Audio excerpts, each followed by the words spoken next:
नमस्कार, मैं हूँ आशीष चित्रांशी और आप देख रहे हैं द न्यूज लॉन्चर। फिर कुंभ से एक दुखद खबर और बड़ी खबर।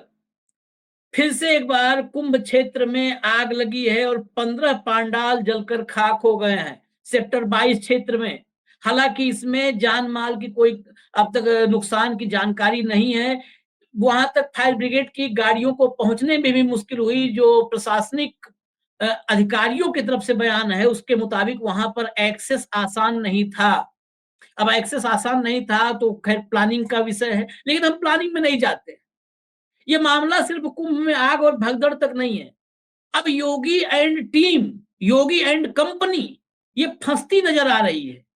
सवाल संजीव खन्ना के इकबाल का बस है और परीक्षा संजीव खन्ना की है, क्योंकि अब ये मामला जो कुंभ में महाभगदड़ हुई, महामातम, महाकुंभ में, ये मामला अब सुप्रीम कोर्ट की दहलीज पर पहुंच चुका है।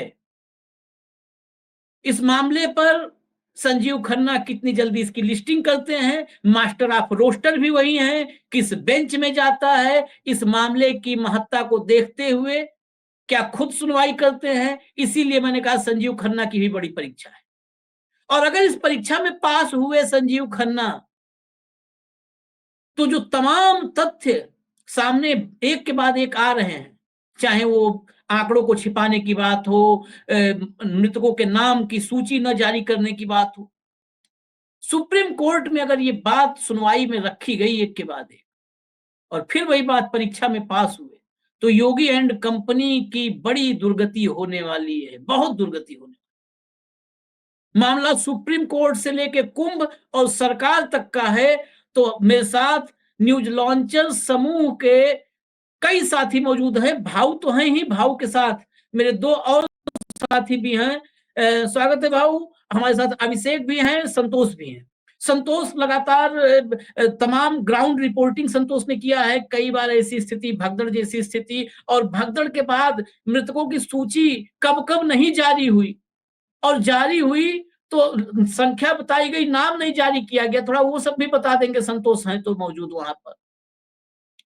सबसे पहले भाऊ से ही शुरू करेंगे। भाऊ, संजीव खन्ना की अग्नि परीक्षा मैं इसे मानता हूं, बाकी तमाम संवैधानिक मामले तो लटके हुए हैं, चाहे वो सीईसी की नियुक्ति का मामला हो, चाहे महाराष्ट्र का मामला हो, लेकिन ये तो तात्कालिक मामला है और उस इवेंट से जुड़ा है जिसको भारत की इंटरनेशनल ब्रांडिंग के लिए इस्तेमाल किया जा रहा था। आज गार्डियन से लेकर के और न्यूयॉर्क टाइम्स तक क्या क्या लिख रहे हैं, क्या छप रहा है। सारा करोड़ों रुपए, हजारों करोड़ रुपए पानी में बह गए। क्या सुप्रीम कोर्ट में लग रहा है, उम्मीद है कि योगी एंड कंपनी का हिसाब किताब होगा वहां? उम्मीद तो है।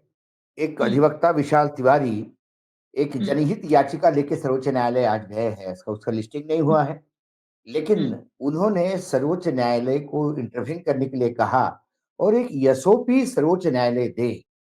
क्या ऑपरेटिंग सिस्टम होनी चाहिए, क्या नियम होने चाहिए ऐसे आयोजन के, क्योंकि हो ये रहा है कि ये धार्मिक और आस्था का जो केंद्र है, ये सरकार के लिए इवेंट और मार्केटिंग की चीज हो गई है।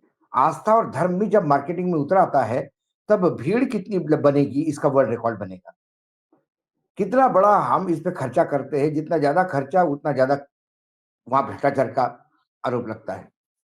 और ये बात तब हो सकता है कि लोग न्यायपालिका भी नहीं चाहते। हादसा हुआ है, अब इसमें तो कोई नकार नहीं सकते, लेकिन शासन तुरंत इसको गलती मान बाकी चीजों में रेक्टिफाई करते। लेकिन आशीष जी, रात को 1:30 बजे यह हादसा हुआ।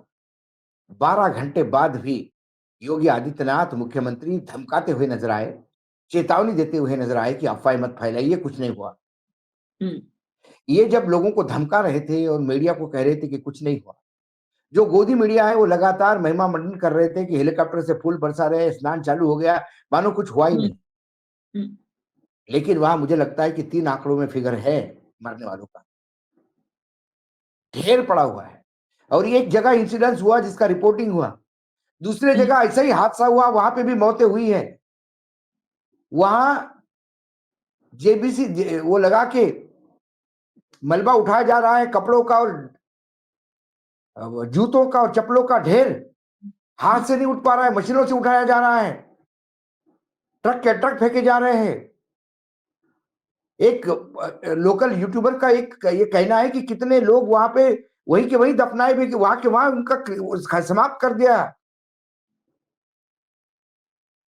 प्रधानमंत्री को पता पड़ गया कि लोग गए हैं, वो संवेदना व्यक्त करते हैं, लेकिन मुख्यमंत्री तभी भी कह रहे थे कि कुछ नहीं हुआ।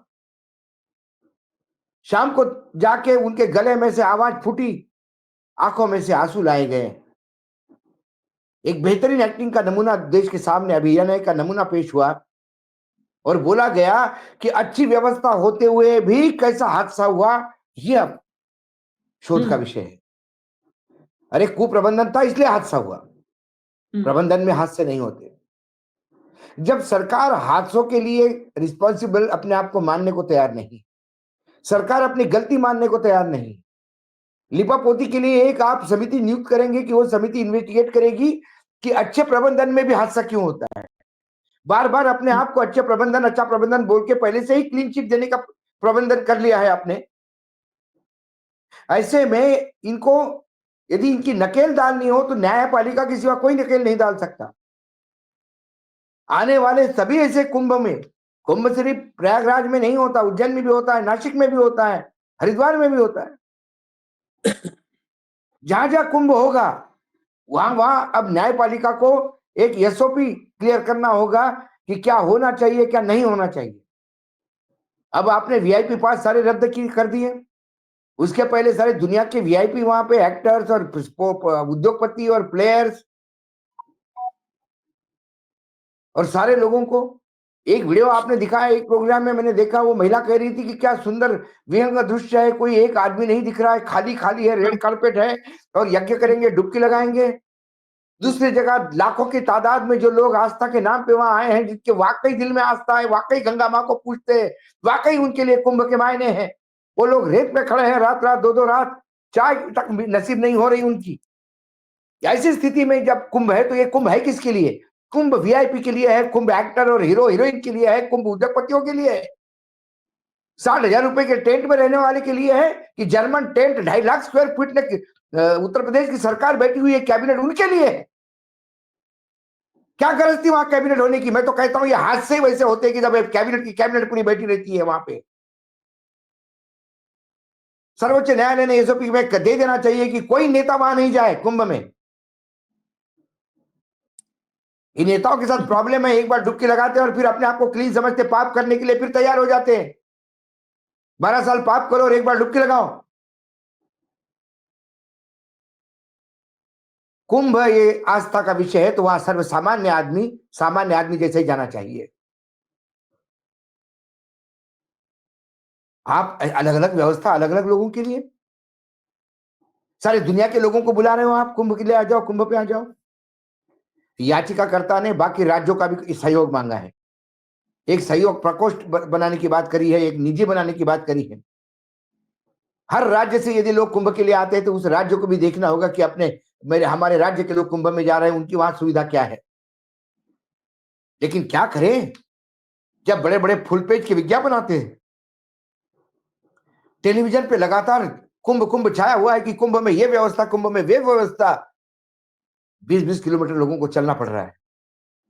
आपने आज सारे वीवीआईपी पास रद्द कर दिए। कब से संत समाज कह रहा था कि वीवीआईपी कल्चर ने बर्बाद कर दिया कुंभ को?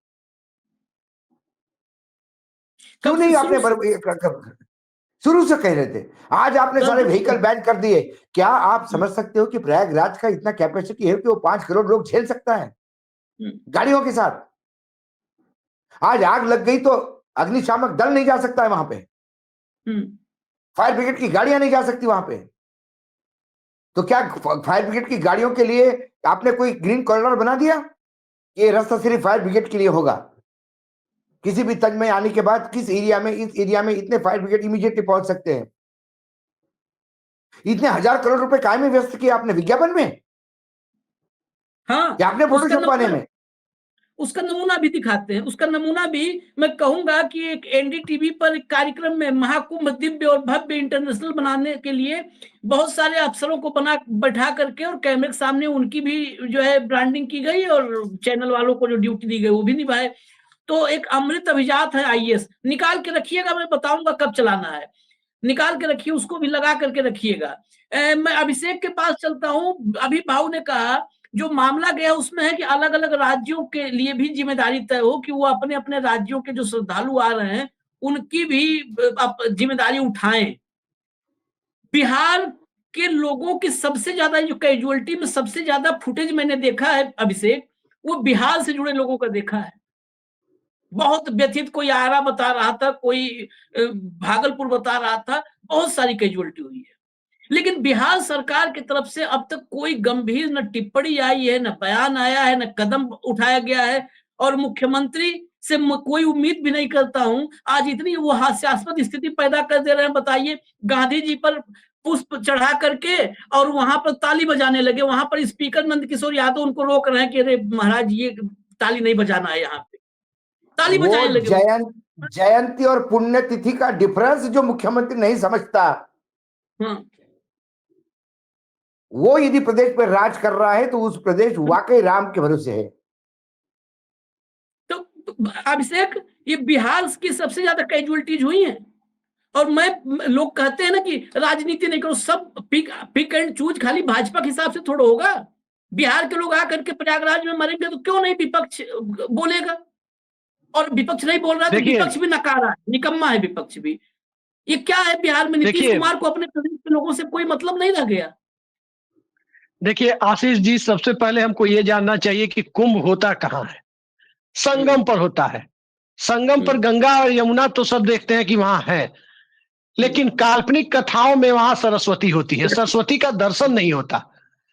और कुंभ के आयोजन में जो लोग भी डायरेक्टली और इनडायरेक्टली इन्वॉल्व हैं, मुझे लगता है कि उनके पास भी सरस्वती का दर्शन नहीं होता है। आपको एक छोटी सी चीज बताएं, जो लोग मसूरी ट्रेनिंग के लिए जाते हैं या जो लोग हैदराबाद में आईपीएस की ट्रेनिंग के लिए जाते हैं, यही दो लोग सबसे ज्यादा इन्वॉल्व है वहां पे।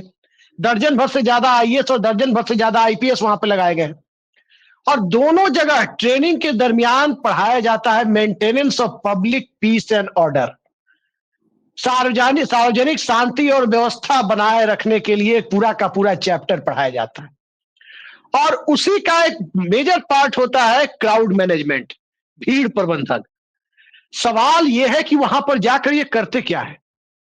जो वहां से 2 दर्जन से ज्यादा लोग जो वहां लगाए गए हैं, आईएएस और आईपीएस मिला के 2.5 दर्जन के करीब, वो कर क्या रहे हैं? और योगी आदित्यनाथ 7 साल से 8 साल से सत्ता में है। 8 साल से सत्ता में उन्हें यह नहीं पता कि किस अधिकारियों को वहां लगाया जाना चाहिए, तो निश्चित तौर पर वो सत्ता में बने रहने के काबिल नहीं है।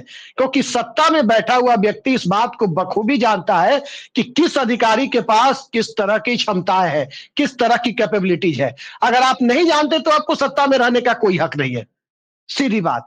रही बात आपने कही कि किस राज्य के श्रद्धालु आ रहे हैं, अगर वहां उस राज्य के सत्ता के पास थोड़ा भी इकबाल होता, चाहे बिहार हो, बंगाल हो, कोई भी राज्य हो, अगर वहां के लोग आ रहे हैं तो सबसे पहले वहां पर एक टेम्पररी अपने स्टेट की अस्थायी टीम का वहां पर प्रबंधन करके वो रखते कि हमारे राज्य के लोगों को किसी भी तरह की दिक्कतें ना आए। आपने देखा होगा जिस समय कोरोना का लॉकडाउन लगा, लॉकडाउन के समय क्या था, सब राज्य अपने अपने बॉर्डर को सील कर रहे थे कि बाहर की गाड़ियां नहीं आएंगी। कोटा के स्टूडेंट जब जा रहे थे उनके लिए बसें भेजी जा रही थी, निजी लोगों ने भेजना शुरू किया तो सरकारों को शर्म आई।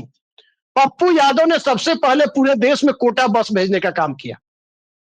उसके बाद यूपी और बिहार की सरकारों ने अपने स्तर से स्टूडेंट को लाने के लिए बस भेजी। अब सवाल ये उठता है कि बिहार के लोग बड़ी संख्या में आ रहे हैं, मध्य प्रदेश के लोग बड़ी संख्या में आ रहे हैं, उत्तराखंड और राजस्थान के लोग बड़ी संख्या में आ रहे हैं, झारखंड के लोग आ रहे हैं, कम से कम इन 5 राज्यों के लोग तो आ ही रहे हैं। इन 5 राज्यों के लोग जब वहां जा रहे हैं तो इन 5 राज्यों को एक अपना अस्थायी कैनोपी वहां बनाना चाहिए या नहीं? किराए पर मकान लेके बनाते और वहां पर तमाम उन लोगों को डायरेक्ट कांटेक्ट करने के लिए एक नंबर टोल फ्री जारी किया जाता या कोई ना कोई व्यवस्था आज मोबाइल के जमाने में कर देते। कहीं नहीं किया गया। और उससे आगे की चीज अब देखिए कि मेला प्रबंधन जो है, महाकुंभ मेला प्रबंधन में दिक्कतें कहां है वो देखिए। संगम का जो एरिया है उस एरिया में तकरीबन 20 किलोमीटर का एक पूरा का पूरा रेंज है जहां पर स्नान की इजाजत दी जा सकती है आसानी से। कल योगी आदित्यनाथ कह रहे हैं, जब हादसा हो गया उसके बाद आकर के टेलीविजन पे वो कह रहे हैं कि 15-20 किलोमीटर के दायरे में जिसे जो घाट दिखाई दे वो वही नहा ले। क्या ये एडवाइजरी पहले जारी नहीं की जा सकती थी? सवाल यह है, वो गिनती सरकार के पास है कितने करोड़ लोग आ रहे हैं। अच्छा, अभिषेक इस सब पे तो काफी बात हो चुकी है, इस पे तो कल से हम जी। लोग काफी सवाल खड़े कर चुके हैं। दरअसल सवाल तो खड़े हो रहे हैं, जवाब देकर के कोई उनको बैठा ही नहीं रहा है सवालों को। समस्या यह है कि राज्यों की भी अपनी अपनी जिम्मेदारी अलग अलग राज्यों की नहीं है। मैं उसी पर आ रहा हूँ, राज्यों की जिम्मेदारी की मैं बात कर रहा हूँ, मैं उसी की बात कर रहा हूँ।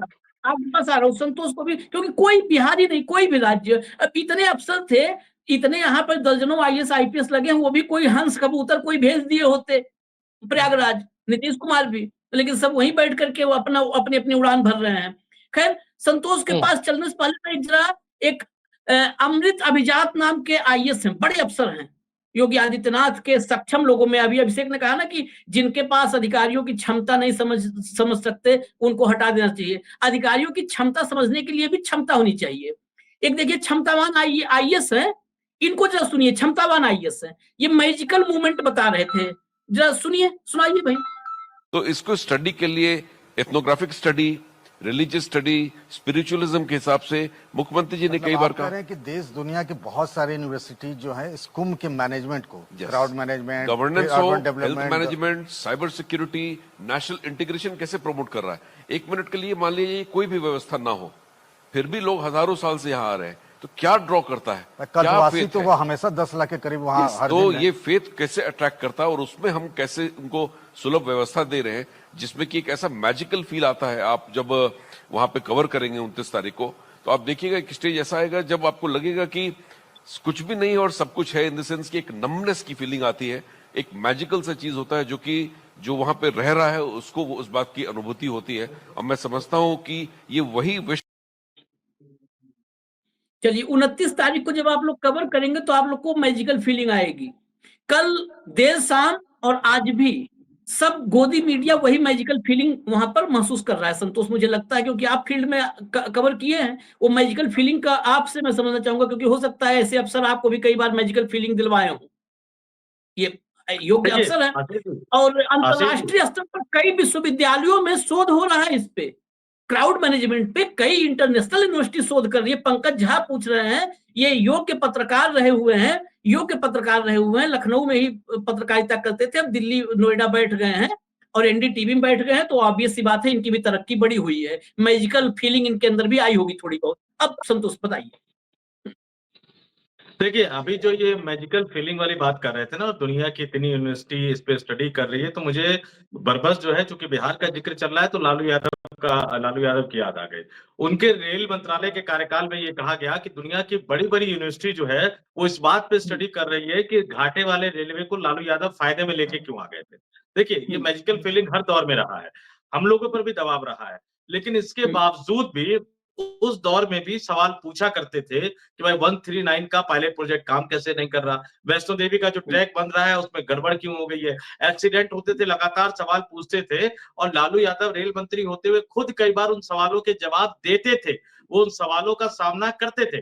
पंकज झा जी का जिक्र आपने किया, एक लाइन का जिक्र करना चाहूंगा, गोरखपुर में एक जमाने में अमित शाह रोड शो कर रहे थे, इन्होंने कुछ एक छोटा सा, उसको तीखा सवाल भी नहीं कहेंगे, हालांकि तीखे सवाल का पैरामीटर बदल गया है, एक सवाल थोड़ा सा अलग हटके उन्होंने अमित शाह से पूछ लिया था। अमित शाह ने तुरंत संजय मयूख को बुलाया और इनको अपनी गाड़ी से नीचे उतार दिया था।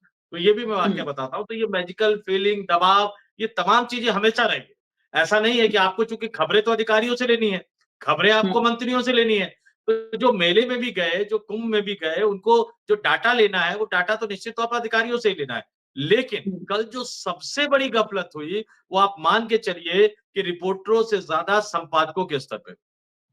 नहीं तो क्या होता था, आप भी संपादक रहे हुए आशीष जी, जैसे ही रिपोर्टर से बात होती थी, पहले 2 सवाल पूछते जाते थे कि कैजुअलिटी कितनी है, कौन से अस्पताल में ले गए हैं, भगदड़ में कौन हुआ।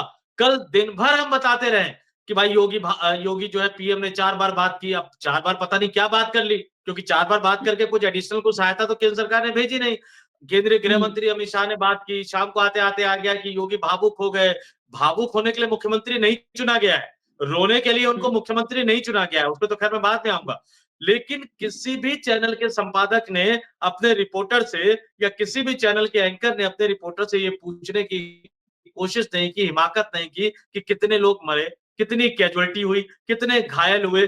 दिन भर ये गुणगान चलता रहा। और बल्कि आप समझ लीजिए, हालांकि इस तरह के शब्द का इस्तेमाल करते हुए हमेशा मुझे अंदर से बहुत पीड़ा होती है कि गोदी मीडिया, कि आपने कैजुअलिटी दिखाई नहीं, घायलों की संख्या दिखाई नहीं, आप गुणगान कर रहे हैं प्रबंधन का, बाकी चीजों का। अभिषेक जी ने जो सवाल उठाया वो सवाल बिल्कुल सही है।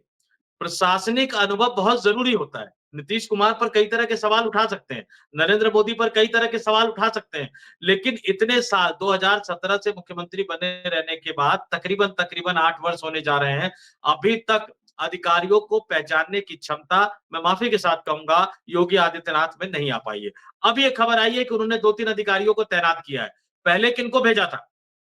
करप्शन करने वाले अधिकारियों को भेजा था क्या?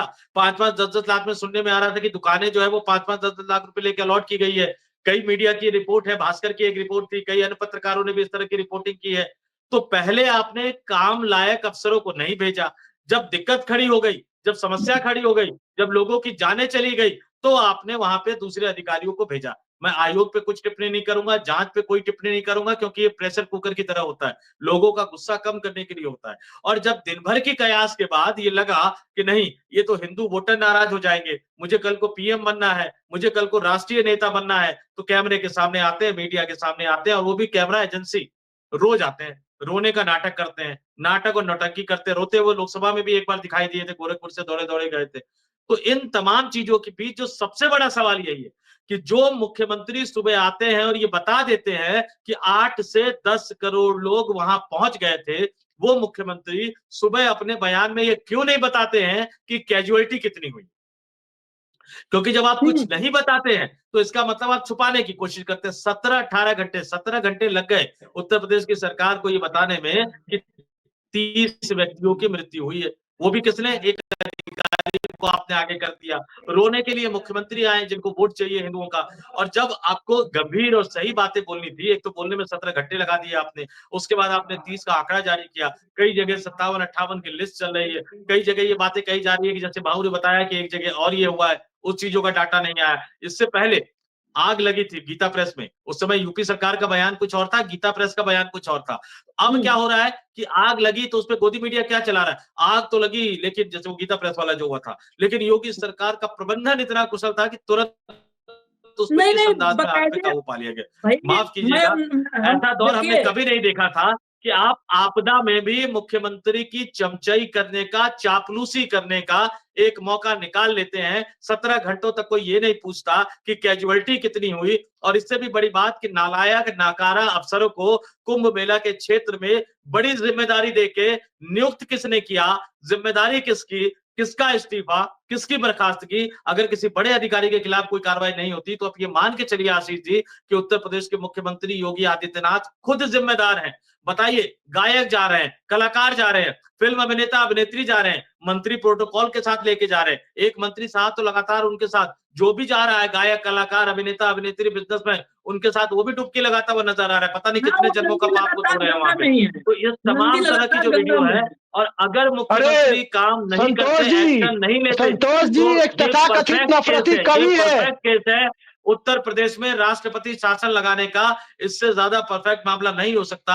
जिसका ढिंडोरा आपने पीटा, वो छवि को आपने नेस्तनाबूद कर दिया और एक बार फिर से भारत को कलंकित किया है। मैं ये उत्तर प्रदेश के मुखिया ने किया है। मैं सुप्रीम आशीष कोर्ट में जी, मामला गया, आशीष जी एक तथाकथित नफरती कवि है। आशीष जी एक तथाकथित नफरती कवि है, वो भी वीवीआईपी स्नान करके आ रहा है। वो तो फिर भी बड़ा है। बहुत सारे ऐसे हैं वीआईपी, अभी मैंने घाट पर दिखाया था, जिनको पहचानता भी कोई नहीं, और हम नाम लेके बोलते हैं। इतना घुमाना फिराना क्या? कुमार विश्वास के बारे में आप बोल रहे हैं। अभी कहा संतोष अरे ने कि महाराज, ये जो है, विश्वास वर्ड से विश्वास उठ जाता है। ये कुमार कब से हो गया और विश्वास कब से हो गया? ये तो ठीक है। अब एक एक महत्वपूर्ण जो कुछ चीजें हैं, जो सुप्रीम कोर्ट में मामला गया है, तो वहां पर ऐसी चर्चा हो जाए, हो सकता है वहां के लिए कुछ और तथ्य निकल के आ जाए।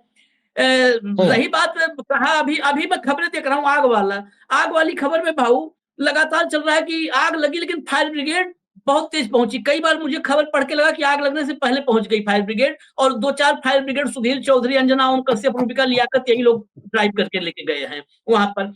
एक बात कही थी संतोष ने, ये बड़ा महत्वपूर्ण उत्तर प्रदेश के लिए टिप्पणी कर रहा हूं, उत्तर प्रदेश के लोगों के लिए। उन्होंने कहा कि अगर 8 साल शासन करने के बाद भी अफसरों को नहीं पहचान पाए योगी आदित्यनाथ की कौन काबिल है, कौन ज्यादा काबिल है, कौन कम काबिल है, तो उनको कुर्सी पे नहीं रहना चाहिए। मैं बड़ी जिम्मेदारी से बता रहा हूं, जब शपथ लिए थे उसके कुछ ही दिन बाद एक अफसर ने कहा था, अफसरों ने दरअसल पहले दिन ही योगी आदित्यनाथ को पहचान लिया था। तो जब पहले दिन उनको पहचान लिया तो 8 साल के 18 साल रहेंगे तो नहीं पहचान पाएंगे अफसरों को, क्योंकि वो पहले दिन पहचान लिए गए कि ये क्या है, इनको कैसे चलाना है, तो वो पहले दिन पहचाने गए। महत्वपूर्ण विषय आयोग की है। भाव आयोग का गठन हुआ है। उस आयोग में एक जज साहब हैं, एक डीजी, पूर्व डीजी हैं, एक आईएएस हैं। उसमें से 1-2 लोग ऐसे हैं कि पहले भी एक शख्स तो हैं जो पहले भी कमेटी में रहे हैं, जो अतीक के बेटे वगैरह का एनकाउंटर हुआ था, उसके लिए भी दरअसल यहाँ पे आयोग तो बना देते हैं योगी जी, और वो आयोग ये भी पक्का होता है, क्लीन चिट देता है। ये आयोग भी देगा क्लीन चिट। अगर जिम्मेदार ठहराया जाएगा तो हो सकता है 2-4 होमगार्ड वगैरह इसमें गंभीर रूप से जिम्मेदार पाए। इन आयोग को आशीष जी प्रेशर कुकर कह सकते हैं आप, जो सिर्फ हिंदुओं का गुस्सा शांत करने के लिए बनाया गया है।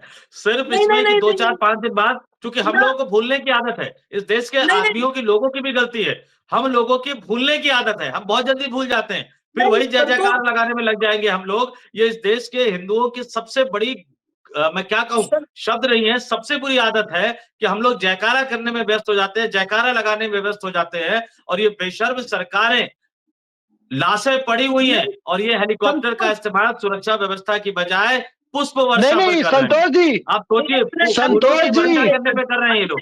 एक मिनट नहीं, तो प्रासंगिक विषय है आशीष जी, एक मिनट।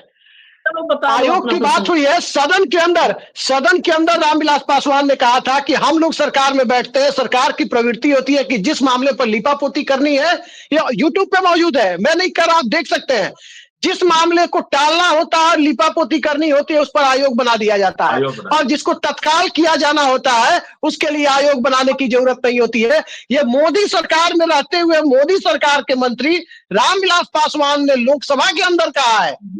बिल्कुल दुरुस्त फरमाया आपने, इस बात से मैं सहमत हूं, दुरुस्त फरमाया, यही बात मैं कर रहा हूं। मैं प्रोग्राम के बाद दिखा दूंगा आपको अलग से वो क्लिप। मैं मान लिया, इतना भरोसा है, मान लिया। ये महत्वपूर्ण विषय ये है कि जो आयोग बन रहे हैं, ये आयोग जो है प्रेशर कुकर वाला फॉर्मूला नहीं यहाँ पर है। आयोग हिंदू मुसलमान वाला मामला नहीं, या हिंदू की भावनाओं को नहीं ठंडा कर पाएंगे। ये आयोग दरअसल कागजों का पेट भरने के लिए बनते हैं, कागजों का पेट भरना, क्योंकि आयोग बना, आयोग ने क्लीन चिट दी, वो कागज फाइल तैयार हो गया, फाइल रख दी गई। नहीं आशीष जी, एक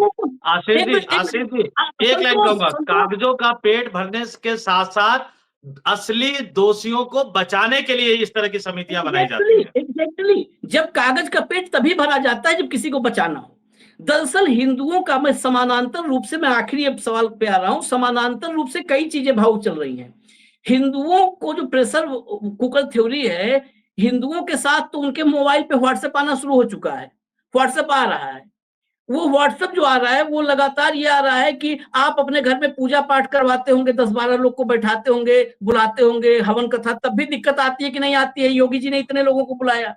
ये जब कोरोना हुआ था, कोरोना में भी चला था कि बताइए, आप लोग कह रहे हैं कि इतने लोग मर गए, योगी जी, अगर मोदी जी नहीं होते तो पूरा देश कब्रिस्तान शमशान बन गया होता, फिर कौन बचा होता? कोई नहीं बचता। मतलब जितना है उसी को मान लो कि ये योगी और मोदी की कृपा से 30 ही मरे हैं योगी जी की वजह से। योगी जी नहीं होते तो कितने मर जाते। ये अलग तो चल रहा है, कई विंग्स एक साथ काम कर रहे हैं, और इन विंग्स के बीच सुप्रीम कोर्ट में अगर मामला गया है, लिस्टिंग जल्दी कर पाते हैं, संजीव खन्ना साहब के पास वक्त होगा तो इस पर भी गौर फरमाएंगे कि सिर्फ कुंभ के भगदड़ पर नहीं भाव चर्चा करनी है, उस भगदड़ के इर्द गिर्द करीब 4 लाख गाड़ियां प्रयागराज की सीमाओं पर रुकी हैं। 4 लाख गाड़ियां मतलब 25 लाख लोग, बस हैं, कार हैं, ट्रक हैं, उनको वापस जाने का भी रास्ता नहीं है। कहीं 24 घंटे से, कहीं 18 घंटे से बच्चे उसमें होंगे, भूखे होंगे, दूध नहीं होगा, पानी नहीं होगा, खाना नहीं होगा, ढाबा नहीं होगा, शौचालय नहीं होगा। ये उसके अलग अलग दूर तक भी देखना, उस भगदड़ के उस एपी सेंटर से थोड़ा बाहर भी निकलना होगा। और ये सुप्रीम, इसलिए मैं इस बात को कर रहा हूं कि अगर मामला सुप्रीम कोर्ट में सुना जाता है तो मुझे लगता है अगर कुछ लोग हमें देखेंगे, अधिवक्ता कई देखते हैं, तो इन मामलों को भी रखा जाए। भाऊ नहीं, मेरा तो ये कहना है कि जब ये भागदड़ हुई तो एकाएक एक मैसेज ये भी आया था कि अखाड़ा परिषद ने निर्णय लिया कि वो स्नान नहीं करेंगे। हम्म ये निर्णय सुबह तक होता, लेकिन दोपहर तक किसने अखाड़ा परिषद को बोला कि आप स्नान करने के लिए आ जाइए, ताकि इनको नॉर्मलसी दिखानी थी। कुछ नहीं हुआ, ये दिखाना था। दिखाने के लिए पूरे दुनिया में सारा गोदी मीडिया भरा पड़ा हुआ है, जो दिखा रहा था कि कुछ नहीं हुआ, वो चल रहा है, और उसके बाद ये बताने को ही तैयार नहीं थे कि कोई हादसा हुआ है। उस पे लिपापोती कर रहे थे। लेकिन जब सोशल मीडिया ने इसको आउट किया और जब वो ज्यादा वायरल हो गया, तो भी इन्होंने माना कि चलो हादसा हुआ है। अब जब मानने को ही तैयार नहीं थे कि हादसा हुआ है, और अब प्रेशर में मान गए हादसा हुआ है, अब इस हादसे को अपने सर से उतारने के लिए और इमीडिएटली कुछ ना कुछ तो आपको दिखना चाहिए ना, कर रहे करके एक आयोग की घोषणा करते। अब वो आयोग किससे बात करेगा, क्या बात करेगा, क्यों बात करेगा? अब कुछ नए अधिकारियों को तैनाती हुई है। आपने कहा कि संतोष जी ने बहुत बढ़िया कहा कि अधिकारी की पहचान नहीं। संतोष जी, ऐसे आदमी को अधिकारी की पहचान नहीं होती। अधिकारियों ने बहुत पहले इनको पहचान लिया था, पहले दिन से, और अधिकारियों ने उनको पहले दिन से प्रधानमंत्री मटेरियल घोषित कर दिया था, और ये अपने आप को प्रधानमंत्री मानने लगे आने वाले समय के। और ये उसी गर्मी में और गुर्मी में बैठे हैं। आईना दिखाने वाला अधिकारी इनको नहीं चाहिए। इनको इनका पेंटिंग दिखाने वाला अधिकारी चाहिए कि ये देखो प्रधानमंत्री की शक्ल में ऐसा देखोगे आप। ये उसी में खुश हो जाते महाराज। और वही लोग फिर लूटते हैं प्रदेश को। वही कुनबा है, रिटायर्ड होने के बाद भी लगते हैं वहीं पे काम पे, और 8 साल से वही लोग हैं वहां पे। आज तमाम उन अधिकारियों को जवाबदेही होनी चाहिए। मेला रिस्पॉन्सिबल कौन था? मेला क्षेत्र को आपने नया जिला घोषित कर दिया, क्या हुआ? जिला घोषित होने के बाद भी हादसा क्यों हुआ? आपके पास प्रबंधन था क्या? आपके पास पता था क्या कि इतने लोग आएंगे तो इतने लोगों का प्रेशर हम झेल पाएंगे कि नहीं झेल पाएंगे? 5 करोड़ लोग आएंगे तो मलमूत्र भी तो होगा, उसका डिस्पोजल कहाँ होगा? उसकी क्या व्यवस्था है? जितनी व्यवस्था की उसके अनुपात में जो भीड़ आई है वो ऊंट के मुंह में जी रहा है। आप लोगों को बुलाते गए, और यदि मतलब मैं तो बहुत आगे की जाता हूं, ये जिन जिन लोगों ने ये विज्ञापन दिखाए, जिन अखबारों ने ये विज्ञापन छापे, जिन चैनलों ने में ये स्टोरीज दिखाई कि मेला क्षेत्र में बहुत सारी व्यवस्थाएं हैं, बिल्कुल चिंता करने की बात नहीं, उसको देख के यदि कोई गया हो मेले में और वो मर गया हो, तो उसके मृत्यु के लिए ये भी कारणीभूत है। इनको भी शर्म आनी चाहिए कि पैसा मिलने पे आप कुछ भी दिखाते हो। पैसे आपको हाथ में पैसा मिल गया, आपको विज्ञापन का पैसा मिल गया, तो आपने छाप दिया कि आप उस पाप में सहभागी हो। एक सामान्य इंसान, एक गरीब इंसान, एक किसान, एक मजदूर, यदि आपका विज्ञापन पढ़ के ये सोच के कि बहुत सब स्थिति ठीक है, और वो जाता है। अभी हाल ही में हैदराबाद में एक पिक्चर का प्रीमियर था, लोगों की भीड़ हो गई, एक की मृत्यु हो गई, उस एक्टर को जेल जाना पड़ा। सारी रिस्पॉन्सिबिलिटी उस पर थी। इतनी सारी लाशों का बोझ कौन उठाएगा? योगी आदित्यनाथ की जिम्मेदारी है। मैं अधिकारियों की भी जिम्मेदारी नहीं मानता। हाँ, यदि अधिकारियों का कुप्रबंधन है, तो अधिकारियों को नियुक्त करने का जो कुप्रबंधन है, उसका पापी कौन? अंतिम डिसीजन लेने वाला मुख्यमंत्री। यदि दिल्ली से सारा मामला होगा तो मुख्यमंत्री बोले रिकॉर्ड पे कि मेरा भी कोई दोष नहीं, सब कुछ दिल्ली में से हो गया है, जैसे लोकसभा चुनाव के नजदीकों के बाद उन्होंने कहा था। बताएं आप, पैसों की क्या कमी थी? हजारों करोड़ रुपए खर्चा हुआ है, उसके बाद यह हादसा। आपको टेंट दिखाने में शर्म आती, बहुत ही मजा आता है। रेत पे सोते हुए लोगों को दिखाने में मजा नहीं आती। क्योंकि उससे आका का कुप्रबंधन दिख जाएगा। इस मेले में कुप्रबंधन पहले दिन से था। ये मेले का पहला दिन से लेके आखिरी दिन तक कुप्रबंधनों से भरा हुआ है। दिखाएगा कौन? सबके मुंह में रिश्वत के लड्डू ठूसे हुए हैं, विज्ञापन के लड्डू ठूसे हुए हैं। ये सारा जो कुछ है, ये छोटे छोटे यूट्यूबर्स ने, लोकल यूट्यूबर्स ने, छोटे छोटे यूट्यूबर्स ने ये वीडियो वायरल कर करके बता दिया कि स्थिति क्या है ओरिजिनल। चैनल क्या दिखाते हैं? कुमार विश्वास को डुबकी लगाते हुए, अमित शाह जी को डुबकी लगाते हुए। ये तो बिल्कुल सुरक्षित घेरे में डुबकी लगाते हैं। वो बागेश्वर राष्ट्रद्रोह का आदि सर्टिफिकेट देने वाला पूरे देश को, ये क्यों नहीं मरते भाई? क्योंकि इनके लिए वीआईपी ट्रीटमेंट है भाई, अलग से व्यवस्था है, प्रबंधन है। और ये आस्था के लिए नहीं जाते हैं, ये अपने फोटोग्राफ छपवाने के लिए जाते हैं, दिखाने के लिए जाते हैं। वहां पानी में खड़े होके बाइट देते हैं। बताइए, पानी में खड़े होके यदि कुमार विश्वास का एक बाहर रील आ रहा हो, किसी ना किसी तो कवर किया होगा, शूट किया होगा, बोला होगा कुमार जी इधर तरफ देख के ऐसा पानी देना। ये आस्था है, ये आस्था के नाम में मार्केटिंग है।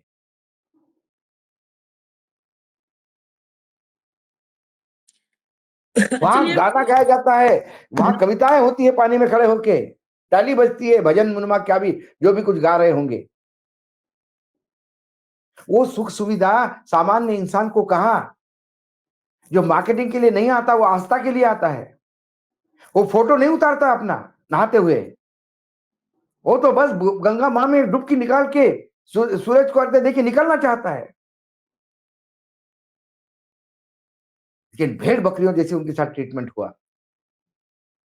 वो कितने मारे गए इसका नंबर नहीं है, झूठ बोलती है सरकार। अब मामला पहुंच चुका है, मलबा दिखाता है, मलबा बताता है कि क्या होगा होगा। चलिए अब भाऊ सुप्रीम कोर्ट पहुंचा है मामला। सर्वोच्च न्यायालय क्या एसओपी देगा? सर्वोच्च न्यायालय क्या आने वाले जितने भी कुंभ या बड़े आयोजन होंगे उसमें क्या भीड़ रिस्ट्रिक्ट करेगा? क्या सर्वोच्च न्यायालय न्यायाधीश की चेंबर में जो जितने लोग, मतलब न्यायाधीश पहला जो सुप्रीम कोर्ट के बेंचेस लगते हैं उसमें कितनी भीड़ अलाउड होती है? रिस्ट्रिक्टेड लोगों को एंट्री है वहां। यूं ही 10,000 लोग नहीं घुस सकते उस कमरे में। हर जगह भीड़ नियंत्रण होती है, हर जगह का है एक भीड़ तंत्र है, हर एक की कैपेसिटी है। आप करिए 10 करोड़ 15 करोड़ लोगों को स्नान करिए, लेकिन फिर फेज वाइज करिए। पहले दिन इतने, दूसरे दिन इतने, तीसरे दिन इतने। हर एक को मौनी अमावस्या को स्नान करना है। तो ये तो उस घाट पे एक करोड़ लोग भी नहीं जा सकते। चलिए अब बड़ी बात तो ये है आखिर में यही कि सुप्रीम कोर्ट में मामला है, ये कुंभ, महाकुंभ, इसकी जो कथा ही है वो विष और अमृत से है, पाप और पुण्य से जुड़ी हुई है। तो अब सबको तो देख लिया, पाप और पुण्य का मुझे लग रहा है इस महाकुंभ में ही हिसाब किताब हो रहा है कि एक तरफ पाप एक तरफ पुण्य। अब देखना है कि संजीव खन्ना किधर खड़े होते हैं। इसी सवाल के साथ आज चर्चा खत्म करेंगे। Sanjeev Khanna CJI chief justice of India किधर खड़े होते नजर आते हैं। फिर आखिर में यही कि अब सवाल है संजीव खन्ना के इकबाल का। इजाजत दीजिए, न्यूज लॉन्चर देखते रहिए। नमस्कार, धन्यवाद भाव, धन्यवाद संतोष, धन्यवाद अभिषेक।